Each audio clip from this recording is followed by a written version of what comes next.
Meu Deus, graças a Deus, meus irmãos, já apresentamos a Deus nossos louvores, as nossas orações ao Senhor. Agora chegou o momento de nós ouvirmos aquilo que Deus tem a falar conosco através do ensinamento da palavra na instrumentalidade do pastor Luiz Fabiano. Meus irmãos, a paz do Senhor Jesus. Os irmãos estão bem?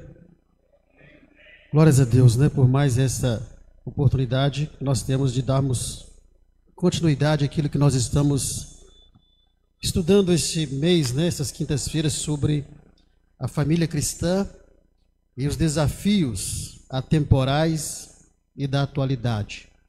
Nós estamos passando para os irmãos os desafios internos, né?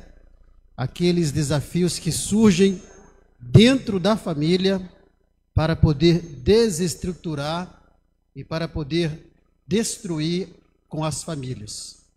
Vamos ler o nosso texto base, que está onde mesmo, irmãos? Onde é que está o texto base que nós estamos lendo? Neemias capítulo 4, versículo 14.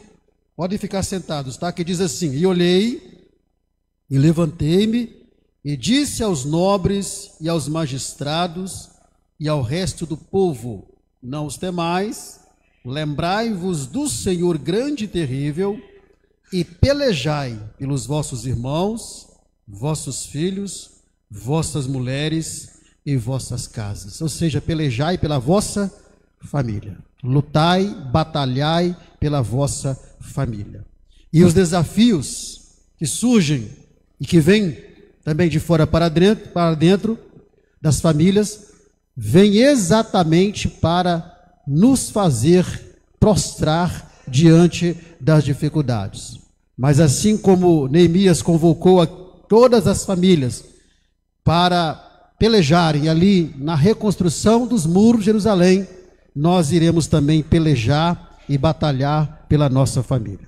Pois bem, ainda hoje vamos terminar os desafios internos e vamos entrar nos desafios externos. Só para fazermos uma rápida recapitulação, né? Nós vimos na semana passada ainda sobre desafios internos, nós vimos que um deles são as dificuldades financeiras, né, que surgem nas famílias por diversos motivos. Isso traz dificuldades, né, de convivência. Vimos também sobre o desafio de lidar com os papéis familiares, ou seja, relacionamentos, né, em que o marido ele é a autoridade do lar e não o autoritário do lar, e que a esposa ela é submissa ao marido no sentido de estar junto de uma missão com ele, não debaixo dos pés dele. Vimos também sobre alguns casais jovens que se casam e não querem ter filhos. Isso é um desafio para a formação da família, porque a família no conceito bíblico é o casal e sua prole. Vimos também sobre a falta de disciplina para com os filhos. Os irmãos devem ter estudado também isso na escola dominical domingo passado. Pais que não corrigem os seus filhos, não disciplinam os seus filhos, que deve ser com amor e também com carinho. Vimos ainda sobre outro desafio, que é os pais entenderem o choque de geração que há entre pais e filhos. Nós até dissemos que esse choque de geração, os pais precisam entender que os filhos não vão agir como eles. Por outro lado, tem muitos filhos também que desvalorizam a experiência dos seus pais. São choques de gerações que causam problemas entre pais e filhos. Vimos também sobre o ciúme doentio entre o casal, que é totalmente prejudicial, né, a qualquer relacionamento e a qualquer família. Vimos também sobre a mentira em nome da paz e da boa convivência. Às vezes um dos cônjuges, dos filhos, mentem para os pais para poder, né, às vezes não sofrer uma disciplina dos pais, ou o marido mente para a mulher para também não causar problema. Enfim, aí acaba contando mentiras sobre situações, comportamentos, atitudes, para ter paz, né, e a boa convivência. Mas, quando a verdade chega, antes tivesse contado a verdade, não tivesse mentido, né, porque a situação ficará muito pior. Vimos ainda sobre o equilíbrio entre o trabalho e a família. Ou seja, os pais precisam, o marido principalmente, precisa equilibrar o trabalho, a família, a igreja, quando ele tem responsabilidade. Enfim, para que ele não sobrecarregue a sua vida com trabalho secular e com trabalho também da igreja em detrimento da sua família. E hoje vamos dar continuidade então, abordando outro desafio que também tem trazido grandes problemas nos lares, nas famílias, e que precisa ser vencido, que é exatamente as tomadas de atitudes e de decisões pela razão e precipitação. Porque às vezes dentro da família surgem situações em que o cônjuge, um dos cônjuges, pode tomar alguma atitude motivada pela razão. E essas atitudes tomadas pela razão, elas acabam sendo atitudes precipitadas. Atitudes e também palavras. Então vamos conjecturar que surge ali uma situação dentro do lar, entre o cônjuge, em que por não vigiar aquilo que ele vai ou ela vai falar, ou a atitude que ela vai ou ele vai tomar, acaba tomando atitudes, decisões precipitadas, motivadas pela razão. E eu costumo dizer que a razão é a mãe de todas as confusões, é a razão. Quando a pessoa ela age pela razão, pode ter certeza que a sua ação vai virar numa confusão, seja em atitudes ou seja em palavras. Olha só o que Provérbios capítulo 19 e o versículo 2 vai nos falar sobre isso. Olha só. Assim também, ficar a alma sem conhecimento não é bom, e o que se apressa com seus pés, peca. O que se apressa com seus pés, peca. Aqui está falando do quê? De precipitação. Apressar com os pés significa você apressar para tomar uma atitude sem pensar antes de tomar aquela atitude. Então o grande desafio na família é o cônjuge entender exatamente isso, que diante de certa situação, ele não pode fazer as coisas sem pensar. Ele vai ler para mim ali e eu vou repetir na linguagem da versão Nova Viva, para você poder entender melhor ainda, que diz assim: além de ser perigoso, agir sem pensar nas causas e consequências é pecado. Quer dizer, agir precipitadamente, além de trazer consequências negativas, ainda é o quê? É um pecado. Então, o grande desafio dentro das famílias é quando surge uma situação em que um dos cônjuges toma uma decisão precipitada, uma decisão sem pensar no que vai fazer. Toma de supetão, age pela razão. Mas eu tenho razão, e de repente tenha. Mas agir pela razão vai gerar confusão. Então é melhor parar, pensar, respirar, para que você possa saber o que você vai falar ou o que você vai fazer, para que você não fale ou não faça algo motivado pela razão de modo precipitado. Ainda em Provérbios 29, verso 20, olha só o que diz lá. Tens visto um homem precipitado nas suas palavras? Maior esperança há de que para um tolo do que dele. Está vendo? Maior a esperança naquele, num tolo, do que naquele que é precipitado nas suas palavras.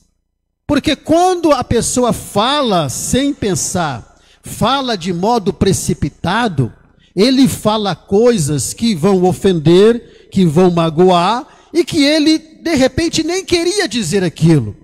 Mas motivado pela razão, pela raiva, pela ira, acaba falando coisas que vão ofender, que vão magoar, ou que vão acender uma grande confusão dentro de casa. Essa tradução diz assim, olha, há mais esperança na vida para um irresponsável do que para um homem que fala sem pensar no que diz. Está vendo? Há mais esperança para o irresponsável do que para aquele que fala sem pensar no que diz, no que vai falar. Então, esse é um desafio que surge dentro de casa, que leva as pessoas a tomarem decisões pela razão. Ainda em Provérbios 18 e 13, o que vai dizer lá? Olha só. Responder antes de ouvir é estultícia e vergonha. Está vendo? Responder antes de ouvir é estultícia e vergonha. Mais uma vez falando de precipitação. E essa tradução diz assim, ó: se você se apressa em dar a sua opinião antes de ouvir os fatos, está mostrando que é um tolo e você deveria se envergonhar. Então, é um desafio. Quando dentro dos lares aconteceu uma situação em que você precisa tomar uma decisão, seja entre os cônjuges, seja dos pais para com os filhos, você precisa primeiramente parar para pensar no que você vai dizer ou no que você vai fazer. Para quê? Para que você não fale, para que você não tome uma decisão precipitada. Flecha lançada e palavra dita não volta atrás.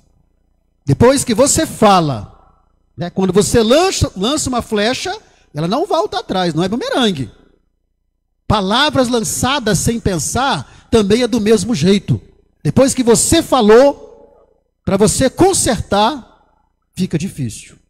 Então o grande desafio é exatamente esse. No momento ali, do calor da discussão entre o cônjuge, ou entre um pai e um filho, não vamos nos enganar, irmãos, não vamos ser hipócritas e dizer que não há alguns momentos nas famílias em que há um problema a ser resolvido, em que há uma discussão. Isso acontece em todas as famílias. Todas as famílias um dia vai ter alguma situação em que vai haver um clima ali, em que vai haver uma discussão. Mas o grande desafio é como vencer esse momento, essa situação, sem tomar decisões precipitadas e sem falar coisas precipitadas. Então, em algum momento vai acontecer um problema, vai acontecer um desentendimento por causa de alguma coisa. Isso acontece nas melhores famílias, mas o problema não é o que está acontecendo, o problema é como lidar com aquilo que está acontecendo, como lidar com a situação que está acontecendo. E aí, nós como seres humanos, né, somos tomados pela ira e pela raiva, seja entre os cônjuges ou dos pais para com os filhos. A tendência é nós agirmos pela razão, e repito, agindo pela razão, vamos tomar decisões precipitadas, e vamos falar coisas também precipitadas. E aí, olha só Provérbios agora, 15 e o verso 28, o que diz lá? O coração do justo medita o que há de responder, mas a boca dos ímpios derrama em abundância coisas más. Está vendo? O coração do justo medita no que vai responder, no que vai falar. E essa tradução diz assim: o homem justo pensa sem pensar no que está dizendo. Ou seja, vai falando sem pensar naquilo que está falando. E aí, depois que falou, depois que disse, depois que tomou a decisão, depois que tomou a atitude de forma precipitada pela razão, aí já é tarde demais. A confusão já está armada. E você pode ver que a razão sempre leva a pessoa para a confusão. Você vê isso no trânsito. No trânsito, por exemplo, quando você está dirigindo lá e alguém bate na traseira do seu carro, quem está certo? Se você está seguindo a lei direitinho ali, velocidade, né, obedecendo às leis de trânsito, e alguém bate com o carro dele na traseira do seu carro, quem é que tem razão? Quem é que tem razão? O que está na frente. Aliás, bateu na traseira está sempre errado, porque você tem que tomar uma distância, né, entre o veículo da frente. Então, bateu na traseira está errado. Então, você que sofreu a batida, você tem razão. E é nesta hora que a razão se torna um perigo, para você entender, se torna um perigo. Por quê? Porque a pessoa, ela vai sair do carro cheio da razão e já vai entrar em discussão com aquele que bateu na traseira do seu carro e está errado, e ali o clima vai esquentar, é onde dá morte, briga, confusão no trânsito. Por quê? Porque alguém agiu pela razão. Então na família é a mesma coisa. Você, às vezes na situação, você tem razão. Talvez foi o cônjuge que errou, foi o cônjuge que fez alguma coisa ali, ou foi um filho, uma filha. Você tem razão, mas agir pela razão é agir com precipitação. Por isso que o texto diz: o coração do justo medita no que vai responder. Então você tem que entender, é um desafio isso. Porque, repito, nós somos movidos pela ira, pela raiva. E quando temos razão ainda, essa ira e essa raiva aumenta. E aí é o instante em que você vai definir o sucesso ou o fracasso ali da sua família ou do seu casamento. Então, esse é o desafio interno. As tomadas de atitude, de decisões pela razão e pela precipitação. Então, diante de um conflito familiar, o segredo é cada um pegar a sua razão, juntar numa razão e jogar fora. E ali, então, estabelecer um diálogo para que a paz possa reinar. Pois bem, o outro desafio ainda interno. Bom, e aqui eu vou ter que ser um pouco mais maleável e tomar cuidado com algumas palavras, enfim, porque trata-se de algo mais da intimidade. Mas o outro desafio é o afastamento da intimidade entre o casal. E os irmãos estão me entendendo? Por vários motivos, por várias razões, que é também um desafio. Então, quando há, por vários motivos pode acontecer esse afastamento. E olha o que Paulo vai dizer lá em 1 Coríntios, capítulo 7, versículo 3 ao versículo 5 sobre isso. O marido pague à mulher a devida benevolência, e da mesma sorte a mulher ao marido. A mulher não tem poder sobre o seu próprio corpo, mas tem-no o marido. E também, da mesma maneira, o marido não tem poder sobre o seu próprio corpo, mas tem-no a mulher.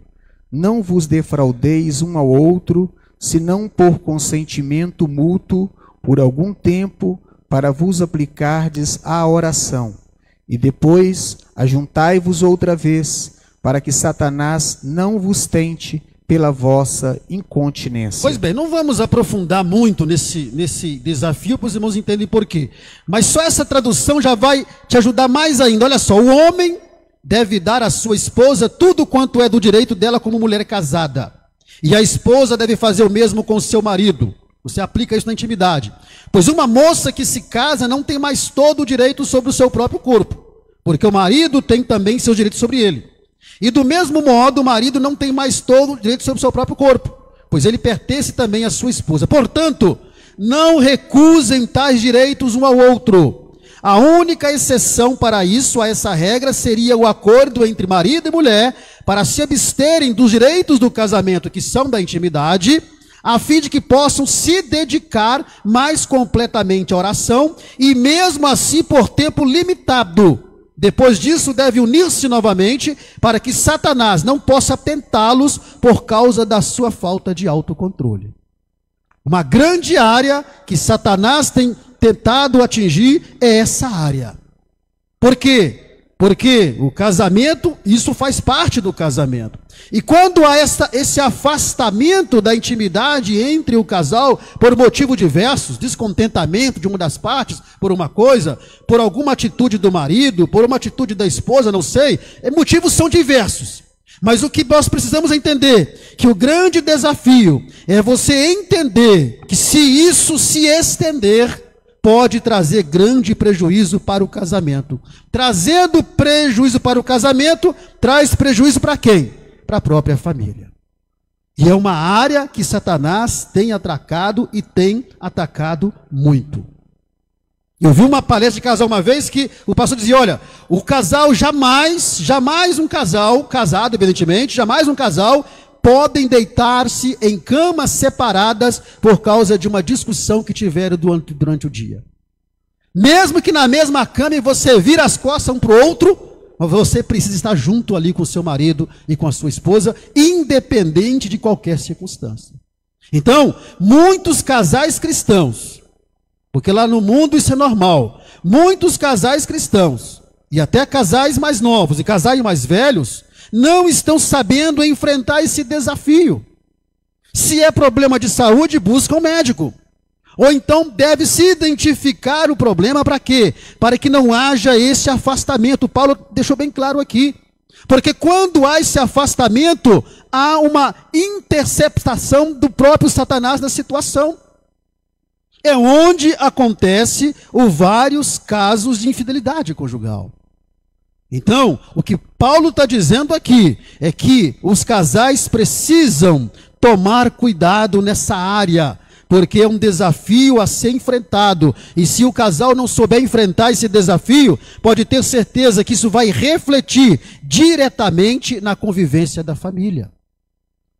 Vamos prosseguir, porque esse tema aqui já é mais complexo para abordá-lo com detalhes. O outro desafio, tudo aqui ainda é desafio interno, lembre-se, ainda não acabamos o desafio interno, é o cumprimento das responsabilidades de cada um, do pai, da mãe, ou seja, do marido, da esposa e dos filhos. Provérbios 14, versículo 1, o que diz lá? Toda mulher sábia edifica sua casa, mas a tola derriba com as suas mãos. Toda mulher sábia edifica a sua casa. Lembra, é mulher sábia, não é mulher sabiá não, viu? Toda mulher sábia faz do seu lar um paraíso. Edificar o lar quer dizer faz do seu lar um paraíso. Mas a mulher tola sozinha estraga a vida de sua família. Então, o grande desafio é exatamente entender o cumprimento das responsabilidades. Qual que é a responsabilidade da mulher? É ser uma mulher sábia. A mulher que vai fazer da sua casa, do seu lar, um verdadeiro jardim, um verdadeiro paraíso. E do homem, vamos prosseguir. 1 Pedro capítulo 3, versículo 1 e versículo 7. Semelhantemente, vós, mulheres, sede sujeitas ao vosso próprio marido, para que também, se algum não obedece à palavra, pelo procedimento de sua mulher, seja ganho sem palavra. Igualmente, vós, maridos, coabitai com ela com entendimento, dando honra à mulher como vaso mais fraco, como sendo vós os seus co-herdeiros da graça da vida, para que não sejam impedidas as vossas orações. Viram só? E aqui é interessante, ó. Primeiramente, a esposa aqui ser submissa ao marido, já vimos sobre isso, não vamos detalhar sobre isso, né? Para que com essa submissão ela possa ganhar o seu marido. Mas vamos aos maridos, nós, né? E vocês, maridos, devem ser cuidadosos com suas esposas, estando atento às necessidades dela e respeitando-as como sexo mais frágil. Lembrem-se que vocês e suas esposas são companheiros em receber as bênçãos de Deus. E se não as tratarem como devem, as orações de vocês não terão resposta pronta. Aí pesou, pastor. Pesou para nós marido, viu? O que está dizendo aqui é que se nós, como marido, não tratarmos as nossas mulheres com respeito e amor que elas merecem, não adianta você orar, porque a sua oração não vai ter resposta. É o que Paulo está dizendo, é o que Pedro está dizendo aqui. Está vendo como é que é sério?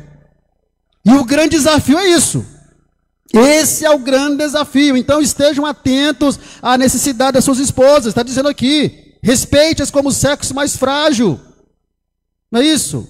As esposas, dentro do seu período fértil, por exemplo, tem lá o seu período de TPM, né? Que é a tensão, né?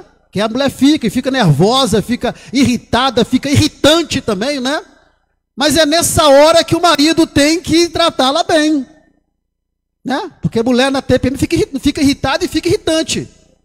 Então o que Pedro está dizendo é, vocês precisam tratá-las como sexo mais frágil, entender que esse é o momento que a esposa está vivendo ali e que faz parte do ciclo de vida dela.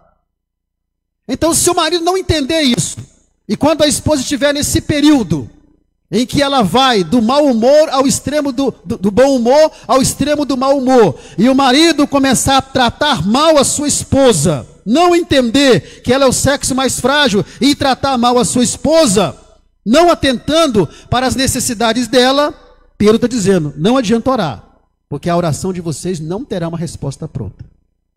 Então, são desafios para nós homens, porque convenhamos, homens não é fácil, né? Aguentar uma mulher na TPM, sabemos disso. Mas é a orientação da palavra. É a orientação da palavra. Então, são desafios. São desafios que, se não se entender esses desafios, e se a mulher não entender também o papel dela, como se portar como uma mulher sábia em todos os aspectos e atitudes, isso vai gerar conflitos e Satanás, né? Diz a Bíblia lá, o mesmo Pedro vai dizer que Satanás, ele anda ao nosso derredor, buscando a quem possa tragar. Então ele está por ali, naquela situação, esperando o momento de entrar também no meio, jogar um contra o outro, e aí conseguir o seu objetivo, que é destruir aquele casamento, destruir aquela casa e destruir aquela família. Amém, irmãos? Esses são os desafios internos que nós vimos até aqui. Se você perdeu, né, alguns dos desafios, na página do Facebook da igreja está lá, no meu canal do YouTube também tem lá, todas as ministrações, você pode depois rever lá. Pois bem, vamos entrar agora nos desafios externos. Os internos são aqueles que surgem dentro da família. Os externos já estão relacionados às influências, né? E aos ataques que vêm de fora para dentro das famílias. Então, os desafios externos se referem às influências e aos ataques que vêm de fora para dentro da família, com o mesmo objetivo: desestruturar a família, separar a família, destruir os casamentos. Vamos então, a partir de agora, ao primeiro desafio externo. Está lá em Marcos capítulo 10, versículo 6 ao versículo 9. Porém, desde o princípio da criação, Deus os fez macho e fêmea. Por isso, deixará o homem a seu pai e a sua mulher e a sua mãe, e unir-se-á à sua mulher. E serão os dois uma só carne. E assim já não serão dois, mas uma só carne. Portanto, o que Deus ajuntou, não o separe o homem. Olha só, nós não vamos entrar aqui, como diz os advogados, né? Não vamos entrar no mérito da questão, tá? Mas o desafio externo aqui é exatamente o ataque ao modelo bíblico e tradicional de família. Nós vimos isso lá atrás, se não me engano, no segundo dia. Qual que é o modelo tradicional de família estabelecido por Deus? Macho e fêmea e a sua prole, não é isso? Homem e mulher e a sua prole. E nós dissemos também que a família começa pelo casamento. A família começa pelo matrimônio. Esse é o modelo bíblico. Mas existe um ataque externo de Satanás por meio de vários meios que veremos aqui, que estão querendo desconfigurar esse modelo de família tradicional. Olha só o que diz essa tradução aqui. Mas desde o princípio, Deus fez o homem e a mulher, e aqui que é interessante, para se unirem permanentemente no casamento. Permanentemente quer dizer, dizendo que o casamento, ele era para ser o quê? Indissolúvel. Portanto, o homem deve deixar o pai e a mãe, e ele e a esposa estarão unidos de tal maneira que não são mais dois, porém uma só pessoa. E nenhum homem pode separar o que Deus uniu. Então aqui, o ataque é que Satanás, ele tem buscado exatamente fazer tudo ao contrário do que está aqui. O Satanás tem buscado separar os casais, não é isso? Separar os casais por meio do divórcio. Não vamos entrar no mérito do divórcio, porque existe uma série de questões, elementos e fatores que envolvem um casal até chegar ao divórcio, mas o que estamos dizendo aqui é que o plano original de Deus é que o casamento seja o quê? Indissolúvel. Esse é o plano original de Deus. Mas Satanás tem feito tudo para quê? Exatamente para acabar com esse modelo tradicional de família que começa com o casamento. E hoje, os jovens que estão casando hoje, influenciados por Satanás, o que está acontecendo? Os casais de hoje, muitos deles, na primeira briguinha, na primeira discussão que tem, já estão querendo se separar. já estão divorciando. Eu não aguento você não, sua catraia, vai, volta para casa da sua mãe. Na primeira discussão, já estão querendo voltar para a casa da mamãe, voltar para a casa do papai, não. E Satanás tem feito esse ataque, por quê? Porque ele sabe que fazendo isso, ele está desconfigurando o plano original da família formada a partir do casamento. Então, esse é um desafio externo, que vem de fora para dentro, para acabar com aquilo que Deus fez como perfeito, que é a formação da família, através de um casamento monogâmico, heterossexual e também indissolúvel. E muitos, infelizmente, têm cedido a esse ataque, têm cedido a essa situação. Nós dissemos aqui para os irmãos que, numa pesquisa que nós fizemos, há um índice de divórcio no meio dos cristãos de 65%. Ou seja, a cada 100 novos casamentos no meio cristão, 65 casais se divorciam, por motivos diversos. E a maioria dos motivos, por motivos fúteis, e não por motivos justos, como é o caso do adultério, que é outro assunto, não é o mérito da questão.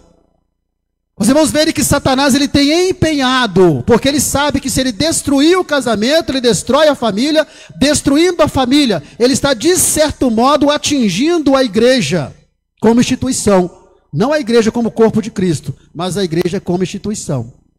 Então esse é o grande desafio, manter o modelo tradicional de família que surge a partir do casamento. E aí Jesus vai dizer, né? O que Deus ajuntou, não separe o homem. Pois bem, em outra oportunidade falamos sobre o mérito da questão, que não é o caso aqui. Outro desafio externo, agora estamos no externo. 1 Coríntios capítulo 11, versículo 14. Vamos entender que desafio externo é esse aqui.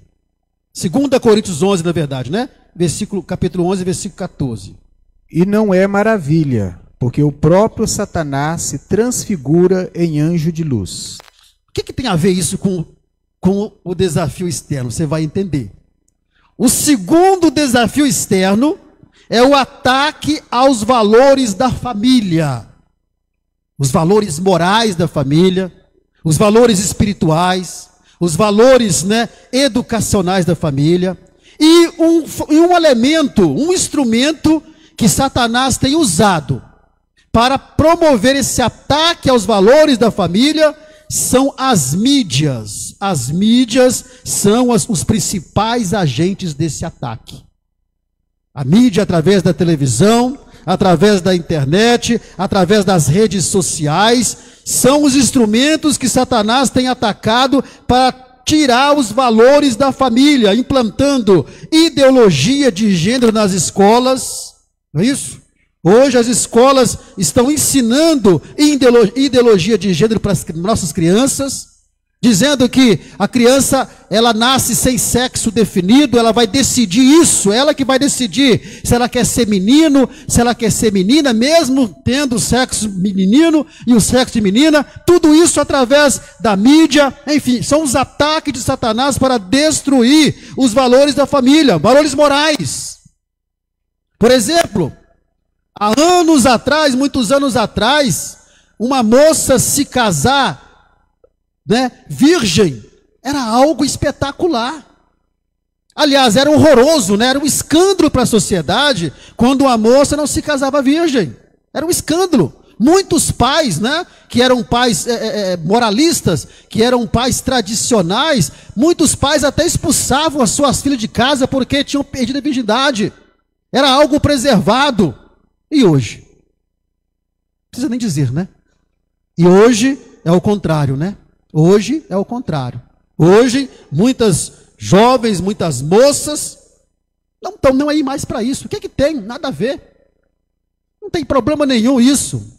É até bom que eu fico conhecendo, né, o meu noivo e a minha noiva, né? Se nós vamos ter química um com o outro. São os ataques aos valores morais da família.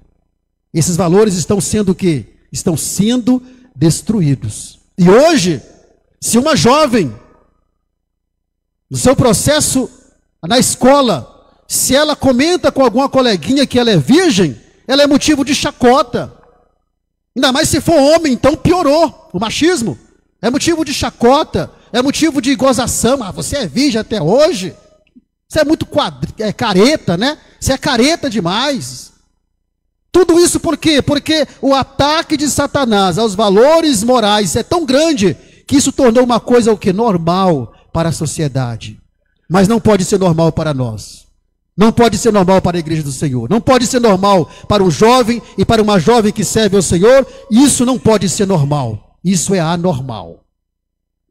Então, muitos valores morais estão sendo desconstruídos por causa desses ataques externos que estão vindo. E Paulo está dizendo que não é de admirar não, porque o diabo se transforma até mesmo em anjo de luz. Então, através de propagandas inocentes, através de desenhos inocentes. Tem um desenho agora aí sobre a arca de Noé, né? Arca de Noé, que é um desenho que é uma aberração. O que Satanás faz? Ilumina a mente de alguém para criar um desenho bíblico.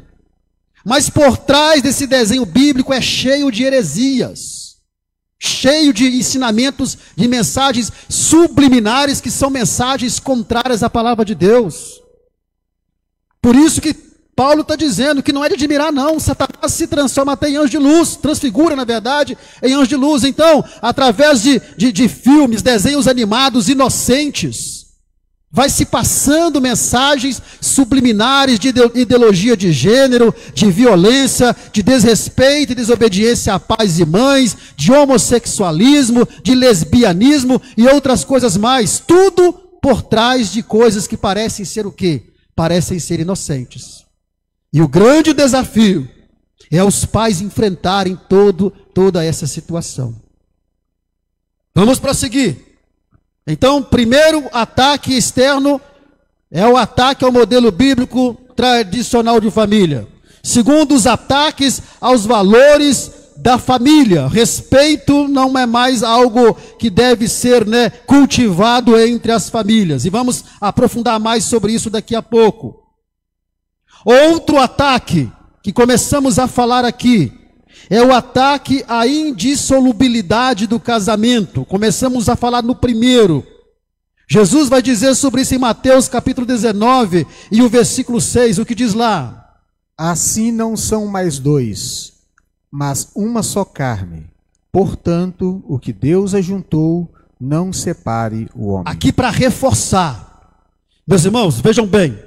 O grande objetivo de Satanás com esse ataque externo às famílias cristãs, estamos aplicando isso à família cristã, porque lá fora isso é normal, mas na família cristã não pode ser normal. O grande ataque de Satanás é exatamente para provocar um grande número de separações entre casais no meio cristão. E nós temos que tomar cuidado, porque nesse ataque ele trabalha de todos os meios e de todas as formas para que essa separação ela aconteça. Aí o indivíduo casa, fica 40 anos casado, chega para a esposa e fala assim: olha, eu vou me separar porque eu não te amo mais. Perdi o meu amor por você. Depois de 40 anos perdeu o amor. Ou vice-versa, ou ao contrário também. Eu não vou separar porque você envelheceu. E ele não, né? Ele tá bonitão. Você envelheceu. Tá velha demais. Como? Ou ela também, né? Pode falar. Você inverte aí. Você ficou um velho muito feio, barrigudo. Né? Quando você era novo, você era saradão. Agora tá com esse barrigão seu de melancia, né?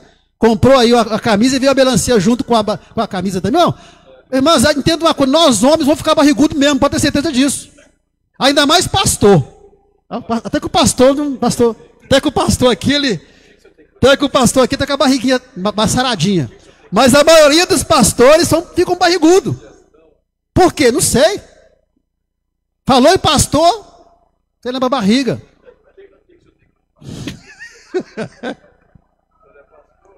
Eu sou pastor, mas estou começando a ficar com a minha barriguinha. Aí a esposa chega para mim e fala: ó, não dá não, essa barriguinha assim não dá não, estou separando você, vou procurar um que tem uma barriga mais sarada, porque para mim não dá. É assim que está acontecendo as coisas. Então Satanás começa a entrar para poder dissolver o casamento por motivos banais, por motivos fúteis, por quaisquer motivos. E em muitos lares cristãos ele tem conseguido fazer isso. Mas no nosso meio não vai conseguir. Por quê? Porque nós vamos pelejar pela nossa família. Nós vamos batalhar pela nossa família e pelo nosso casamento, Porque não se deixe enganar. Você larga a sua esposa hoje porque ela ficou velha, você larga o seu esposo porque ficou barrigudo, você vai achar um rapazinho mais novo ali que vai tacar um chifre em você e vai te dispensar do mesmo jeito depois também. Porque é assim que Satanás faz. Sim. Pior que depois que a pessoa adoece, volta, né? Sai, larga a mulher ou vice-versa. Aí depois, quando adoece, volta para a esposa. A gente tem um caso desse em Betim que a mulher sofreu. No final, ela veio cuidar do esposo e cuidar de 3 filhos da outra, que a outra abandonou. Essa amava o marido mesmo, hein? Essa amava o marido mesmo. Nós também conhecemos um caso assim, a minha esposa conhecemos um caso assim também, ali no bairro Bandeirante, assim também, que o esposo era um camarada sem vergonha, safado, mulherengo, galinha, deu um AVC, ficou inútil numa cama. E quem que foi cuidar dele? A esposa dele, foi cuidar dele. Irmãos, tem que amar muito, viu? Tem que amar muito. É muito amor para fazer isso. Pois bem, esse é o terceiro, desafio externo. Vamos agora ao quarto desafio externo, que está em Levítico 18 e 22. Vamos ver o que diz lá. Com varão não te deitarás, como se fosse mulher. Abominação é.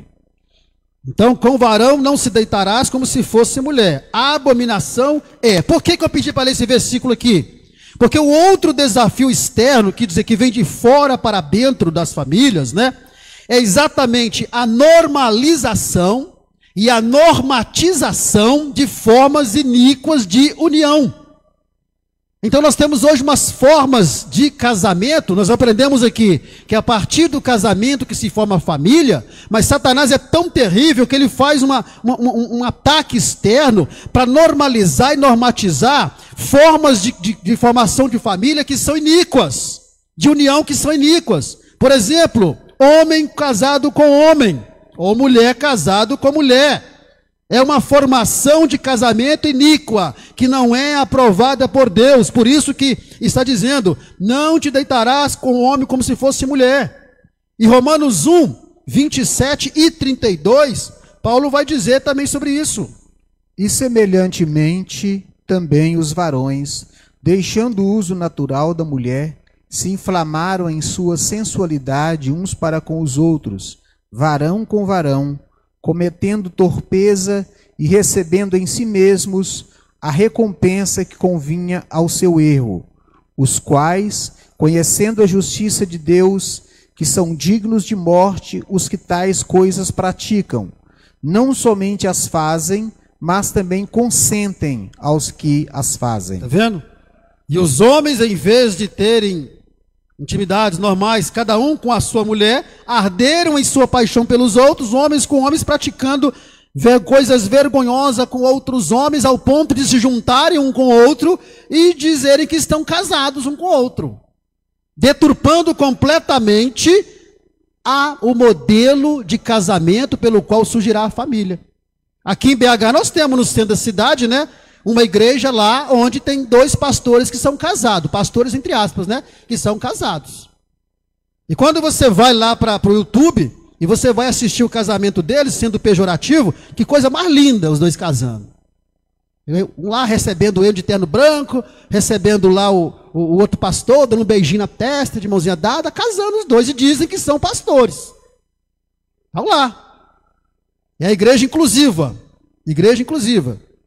E a pior cena de todas é o beijo do noivo com o noivo, no casamento. Para você ver a que ponto Satanás fez o homem chegar. Então são modelos de união iníqua. Agora o grande desafio para o cristão é exatamente não aceitar isso na sua comunidade. Mas não é só por aí. Temos também por aí o casamento aberto.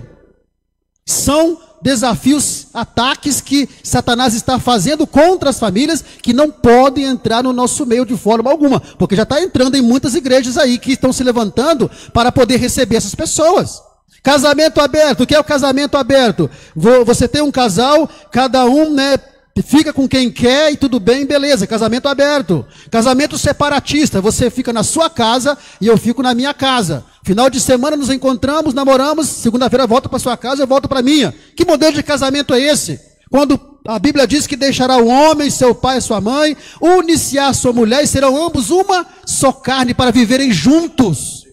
Viverem juntos, lado a lado, mas não. Mas Satanás, tudo isso é para deturpar o modelo de casamento e família. Então, é o casamento separatista. De repente, nós não combinamos morando junto, no mesmo teto, né? Porque você é chata demais, você é chato demais, então vamos combinar assim. A gente casa, você mora na sua casa, eu moro na minha casa. Final de semana nos encontramos. Segunda-feira, cada um para o seu lado. E assim vamos levando a vida. Não é isso. Não é esse tipo de casamento e de família que Deus estabeleceu. Olha só, casamento contratual. Vamos fazer um contrato. Vamos fazer um contrato de 6 meses aí. Se der certo, a gente continua, renova por mais 6 meses. Se não der certo, cada um para o seu lado e pronto. É aluguel. União de aluguel. Posso estar falando aqui. Isso não pode entrar no meio do povo de Deus em hipótese alguma. Porque não é esse o modelo de família que Deus estabeleceu. Mas Satanás, ele vai aos poucos fazendo com que isso seja introduzido no meio cristão. Não consegue entrar numa igreja como a Assembleia de Deus, não consegue entrar numa denominação que é séria e que segue a palavra. O que ele faz? Ele inspira os homens a criar sua própria denominação. E aí cria a sua denominação inclusiva, onde vai receber esse tipo de pessoas, de casais que têm as suas famílias dessa forma, e ali vão lá dizendo que estão adorando a Deus. Como Satanás tem cegado, né? O Deus desse século tem cegado o entendimento dessas pessoas. Então, é a normalização, normatização, casamento, união homossexual já está normatizado, já está normalizado pelo governo. E o grande desafio, pastor, e aí entra nós pastores, vai ser se algum dia o nosso Congresso Nacional e o nosso... Deixa eu tomar cuidado aqui, porque agora não pode falar contra essa turma, né? E a nossa lei maior, vamos dizer assim, a nossa lei maior, estabeleceu uma lei e dizia assim, olha, a partir de hoje nós decidimos que qualquer homem que quiser casar com homem, ou qualquer mulher que quiser casar com a mulher, para estabelecer uma família nos padrões deles, eles poderão casar em qualquer igreja cristã desse país. E os pastores serão obrigados a celebrar o casamento deles como o casamento de qualquer outro que é feito aí de homem com mulher. E receber como membros e ainda com atividades. E aí, qual vai ser a postura nossa como pastores? Vamos obedecer à lei que pode vir, ou vamos obedecer a Deus? Com a consequência de pagarmos o quê? De pagarmos o preço. Então vai chegar um momento em que muitos terão que se posicionar. Ou vai obedecer a Deus, ou vai obedecer aos homens. E aí Paulo vai dizer, mais importa obedecer a Deus do que aos homens. Mas com a consequência de pagar o preço. Então, esse é o 4º desafio. Vamos ao 5º desafio, que está em Isaías, capítulo 5 e o versículo 20. Ai dos que ao mal chamam bem e ao bem mal, que fazem da escuridade luz e da luz escuridade, e fazem do amargo doce e do doce amargo. Isso aqui tudo se resume numa frase: inversão de valores. É o relativismo. O grande desafio agora é o relativismo e o conformismo com os costumes mundanos que vão invadindo também muitas famílias. E aqui essa tradução diz assim, olha, coitado dos que dizem que o certo está errado e o errado está certo. Que dizem que o preto é branco e o branco é preto. Que afirmam que o amargo é doce e o doce é amargo. Isso aqui é inversão de valores. E é o que está acontecendo. O que é relativismo? Relativismo é, as coisas são relativas, o erro é relativo.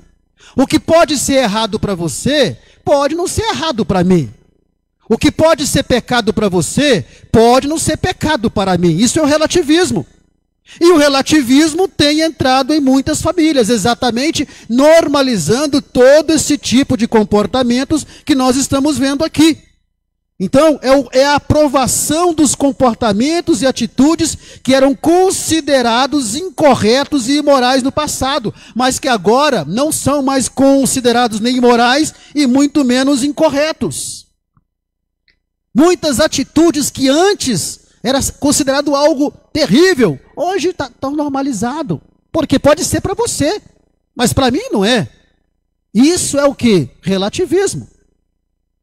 Então o relativismo ele é perigoso porque leva exatamente a essa normalização e normatização do que falamos antes. A normalização de um casamento aberto, separatista, contratual, casamento homossexual. Olha, para vocês crentes, pode ser que é errado, pecado, né? O casamento homossexual, mas para mim não é. E aí, Isaías está dizendo, ai daqueles que fazem esse relativismo. Então, na família cristã, não pode entrar o relativismo. E Satanás está buscando colocar no meio das famílias o relativismo. Coisas que antes eram terríveis, né? Hoje, antigamente, por exemplo, né, há um grande perigo, por exemplo, namorado dormir na casa de namorada. Não é isso? Antes era terrível, hoje não, hoje é normal. Hoje já dorme até na mesma cama, deita na mesma cama. E por aí vai. Tudo isso é o que? Relativismo. Não tem nada a ver, não tem perigo não. Não tem perigo nenhum. Relativismo. É igual a história, né? Daquele ratinho que ia lá na ratoeira buscar o queijo, e o amigo dizia, rapaz, toma cuidado, isso é perigoso. Não, não tem problema, não tem importância, não tem perigo. Até que um dia o ratinho foi e ficou, a ratoeira prendeu ele. Então nós precisamos tomar cuidado para que o relativismo e o conformismo mundano não entrem em nossas... Porque Satanás está tentando fazer isso. Ele está tentando relativizar comportamentos, relativizar atitudes, e levar o casal, a família, a se conformar com comportamentos mundanos. E o que o apóstolo Paulo vai dizer em Romanos 12, 1, 2, né? Vai dizer que não vos conformeis com este mundo. É um versículo que está lá na frente. E para fecharmos hoje, vamos falar sobre outro desafio externo, que é a infidelidade conjugal. Quando se fala em infidelidade conjugal, a primeira coisa que nos vem à mente é que a infidelidade, ela só acontece quando há um contato físico. Quando há um contato físico. Só que a infidelidade conjugal, ela vai muito mais que isso. Vamos ler Malaquias, capítulo 2, versículo 14. E dizeis, por quê? Porque o Senhor foi testemunha entre ti e a mulher da tua mocidade, com a qual tu foste desleal, sendo ela a tua companheira e a mulher do teu concerto. Então Deus falando com Israel, lá em cima da epígrafe sobre divórcio e casamento, falando que foste infiel com a mulher da tua mocidade. A infidelidade conjugal é outro desafio, por quê? Porque a infidelidade conjugal, ela pode acontecer de meio virtual, de meio físico ou de meio consumado. Se você fica de papinho lá, né, com alguém na internet lá, um papinho, né, vamos dizer assim, mais extravagante com alguém na internet lá, você está sendo infiel. É infidelidade. Não teve contato físico, mas está sendo infiel. E o grande problema da infidelidade é que ela não acontece de um dia para o outro. A infidelidade, ela é um processo, não é de um dia para o outro.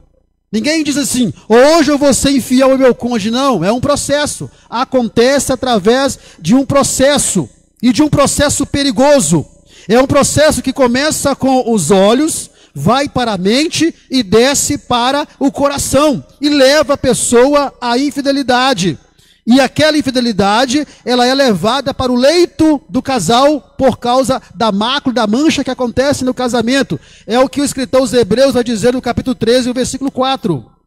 Venerado seja entre todos o matrimônio e o leito sem mácula. Porém, aos que se dão à prostituição e aos adúlteros, Deus os julgará. Está vendo só? Essa mácula, mancha, está relacionada à prostituição e ao adultério. Então, a infidelidade conjugal, que é o adultério, ela não acontece de um dia para o outro, irmãos, ela é um processo. Lembra de Davi? Davi, quando cometeu esse pecado, não foi de um dia para o outro, não. Né? Determinado dia ele resolveu não ir para a guerra, ficou passeando lá na varanda do palácio, viu a mulher tomando banho e começou pelos olhos. Dos olhos foi para a mente, já começou a arquitetar como é que ele ia fazer para ter aquela mulher, foi planejando até que executou. Então no meio cristão, Satanás ele tenta lançar isso de que forma? Tudo começa assim, olha, tudo começa com um elogio inocente.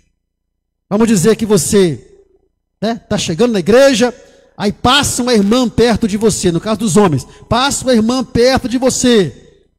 Aí você fala, nossa irmã, você está cheirosa hoje, irmã? Você está bonita, está cheirosa. Começa por aí. Primeiro que não tem que elogiar a mulher dos outros.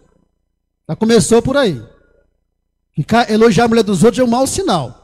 Aí a esposa de repente está tendo alguma crise no casamento dela lá com o marido, algum desentendimento, algum desafio que estão enfrentando, não estão sabendo resolver, a irmã já se enche toda.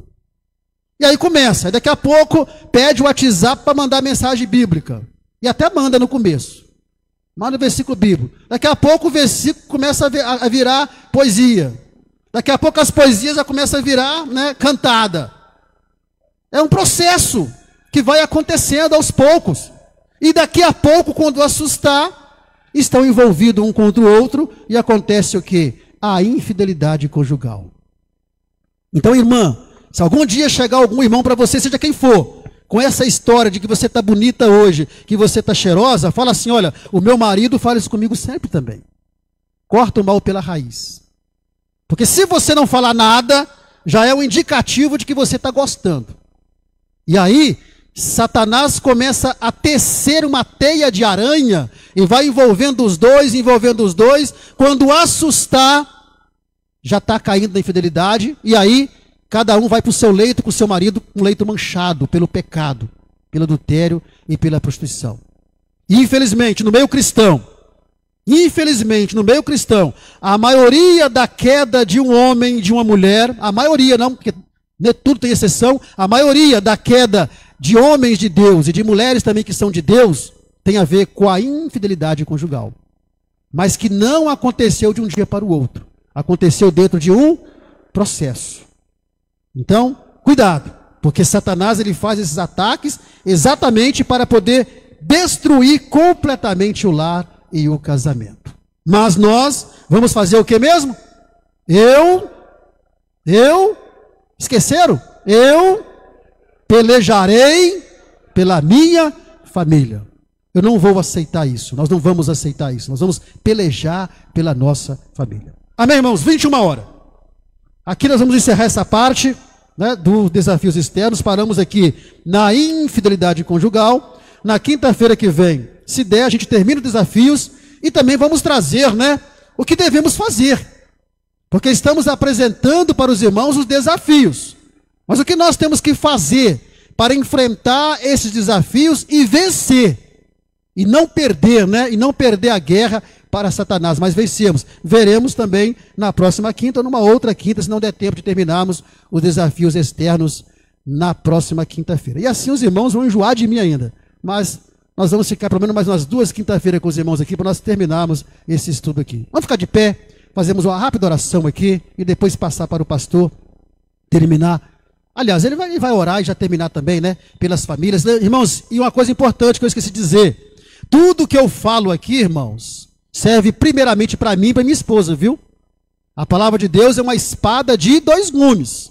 Então, primeiramente, corta para nós, para depois ser aplicado à vida dos irmãos. Tá bom? Que Deus abençoe os irmãos. Senhor Deus, nós glorificamos o teu nome.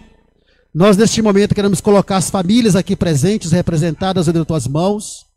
E que o teu Espírito Santo possa nos ajudar, ó Deus, a identificarmos todos esses desafios internos e externos, e que o Senhor nos dê sabedoria e direção e graça para podermos vencer esses desafios, ó Pai amado, enfrentá-los com fé, com coragem, com a direção do Teu Espírito Santo, para que Satanás não venha conseguir em nossa casa, em nosso lar, em nosso casamento, o que ele almeja, o que ele deseja e tem feito em muitos lares. Mas que nós, ó Deus, auxiliados com as armas espirituais que o Senhor tem nos dado, que nós possamos pelejar pelas nossas famílias, enfrentarmos, ó Deus, todos os desafios e sermos vencedores pelo poder do nome de Jesus. Amém e amém.